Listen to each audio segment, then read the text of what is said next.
নমস্কার, স্বাগতম। বাংলা সংস্কৃতির আকাশে ছড়িয়ে আছে অসংখ্য অমলিন নক্ষত্র। সিনেমা, সাহিত্য, সঙ্গীত আর স্মৃতির আলোয় জ্বলজ্বল করা সেই সব মানুষের গল্প। সময়ের স্রোতে অনেক কাহিনী হারিয়ে যায়, অনেক স্মৃতি ম্লান হয়ে পড়ে, কিন্তু কিছু গল্প কখনো পুরনো হয় না। সেই সব অজানা গল্প, বিস্মৃত স্মৃতি আর কিংবদন্তিদের জীবনের অদেখা অধ্যায় তুলে ধরতেই আমাদের এই ছোট্ট প্রয়াস করকা করছি। এখানে আপনি খুঁজে পাবেন বাংলা সিনেমার মহানায়ক মহানায়িকা, প্রখ্যাত সাহিত্যিক, শিল্পী ও সঙ্গীতজ্ঞদের জীবনের অজানা কথা, অপ্রকাশিত স্মৃতি এবং আবেগে ভরা ইতিহাসের টুকরো। শুধু গল্প নয়, এ যেন সময়ের পাতা উল্টে দেখা এক নস্টালজিয়ার যাত্রা।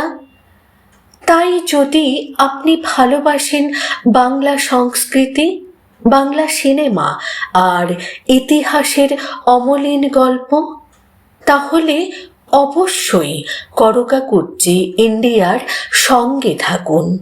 কারণ এখানে প্রতিটি গল্পই যেন স্মৃতির আয়নায় ভেসে ওঠা এক টুকরো বাংলা। বাংলা সিনেমার ইতিহাসে এমন জুটি খুব কমই এসেছে যাদের নাম উচ্চারণ করলেই একসঙ্গে ভেসে ওঠে দুইটি মুখ। একদিকে মহানায়ক উত্তম কুমার, অন্যদিকে রহস্যময়ী মহানায়িকা সুচিত্রা সেন। কিন্তু এই কিংবদন্তি জুটির সাফল্যের আড়ালেও ছিল নানা গল্প, ঈর্ষা, সংগ্রাম, ব্যর্থতা আর অবিশ্বাস্য উত্থানের কাহিনী। আজ করকা কুর্চি ইন্ডিয়ার এই বিশেষ পর্বে আমরা শুনব সেই অজানা ইতিহাস।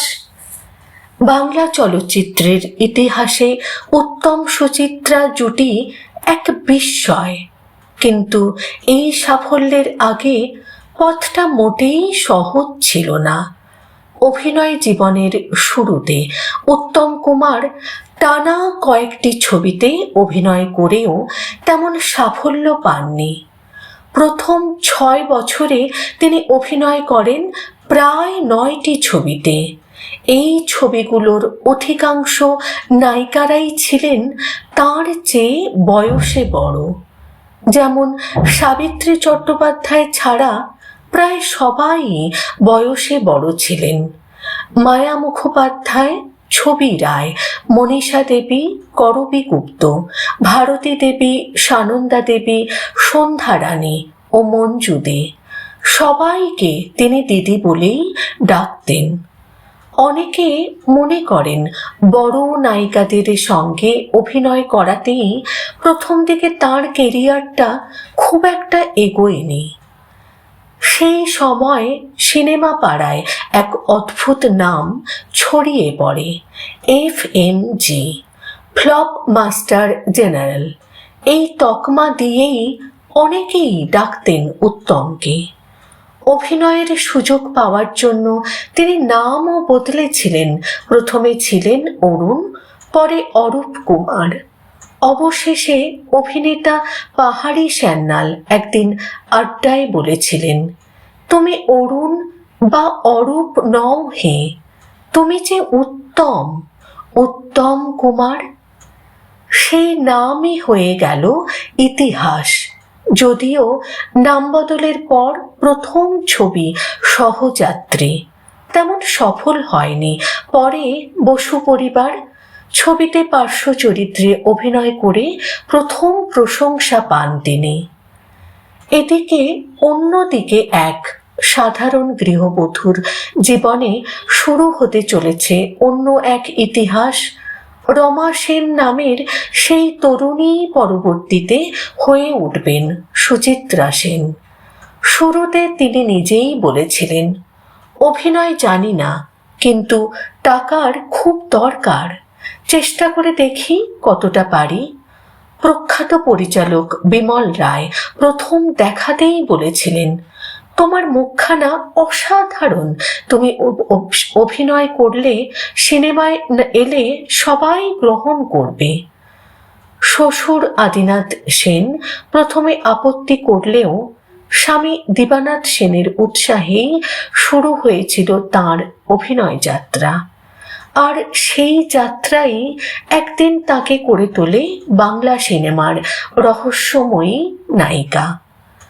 তবে সাফল্যের শিখরে পৌঁছানোর পরেও এই দুই কিংবদন্তির সম্পর্কের ভিতরেও ছিল নানা গল্প। কেউ কেউ বলেন, মুম্বাইয়ে কাজ করার পর সুচিত্রা নাকি একটু গর্বিত হয়ে উঠেছিলেন। মজার কথা হলো, এই কথাগুলো নাকি বলেছিলেন তাঁরই প্রিয় বন্ধু উত্তম কুমার। তবে সত্যি যাই হোক, পর্দায় তাঁদের রসায়ন আজও অমর। এক সময় যাকে বলা হতো ফ্লপ মাস্টার জেনারেল, সেই মানুষই পরে হয়ে উঠলেন বাংলা চলচ্চিত্রের মহানায়ক। টিউশনি করা এক সাধারণ তরুণ থেকে 3 দশক ধরে দর্শকদের মহাবিষ্ট করে রাখা এক কিংবদন্তি। এই পথ তৈরি হয়েছিল প্রতিভা, পরিশ্রম এবং অদম্য প্রচেষ্টায়।